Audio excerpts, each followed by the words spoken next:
পল্লবীতে শিশু রামিসাকে ধর্ষণ ও হত্যার দায় স্বীকার করে ঢাকার চিফ মেট্রোপলিটন ম্যাজিস্ট্রেট আদালতে স্বীকারোক্তিমূলক জবানবন্দি দিয়েছে ঘাতক সোহেল রানা। এরপর সোহেল ও তার স্ত্রীকে কারাগারে প্রেরণ করা হয়েছে।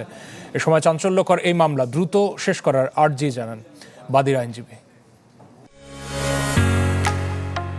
ঢালাইয়ের সেরা প্রিমিয়ার সিমেন্ট। আপনারা পারবেন না, আমার মেয়েও ফিরে আসবে না। আপনারা বিচার করতে পারবেন? পারবেন না।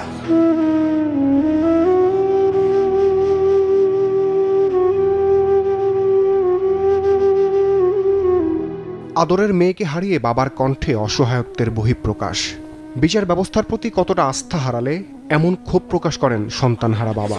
এটা বড় যুবক 15 দিন, এরপর আরেকটা বড় কোনো ঘটনা পড়বে, এটা ধার করে চলে যাবে, শেষ।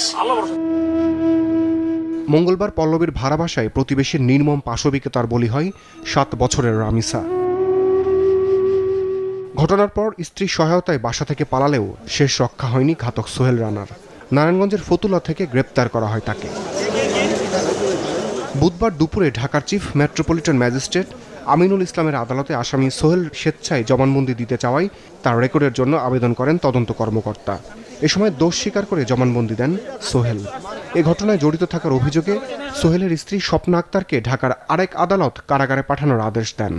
সোহেল সেই স্বীকারোক্তিমূলক জবানবন্দি দেয় এবং তার স্ত্রী, তার সহযোগী যে এই কাজে তাকে সহযোগিতা করেছিল স্বপ্না আক্তার, তাকেও আদালতে উপস্থাপন করা হয়। পরবর্তীতে বিজ্ঞ আদালত জবানবন্দি গ্রহণ করার পরে দুজনকেই সিডব্লিউ মূলে জেল হাজতে প্রেরণ করে।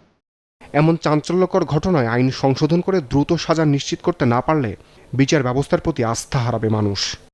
আমরা চেষ্টা করব আমাদের সরকার এবং আমাদের পক্ষ থেকে এটাকে তাড়াতাড়ি আইনের আওতায় ভালোভাবে এটাকে, আসামিকে আমরা আইনের আওতায় এনেছি, তাদেরকে আরো জিজ্ঞাসাবাদ করা হতে পারে এবং পরবর্তীতে এটাকে দ্রুতভাবে তাদের বিচার কিভাবে সম্পূর্ণ করা যায় সেই চেষ্টা আমাদের অব্যাহত থাকবে।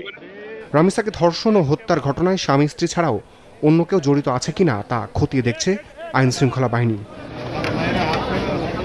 রমিজ হুসাইন, চ্যানেল 24, ঢাকা।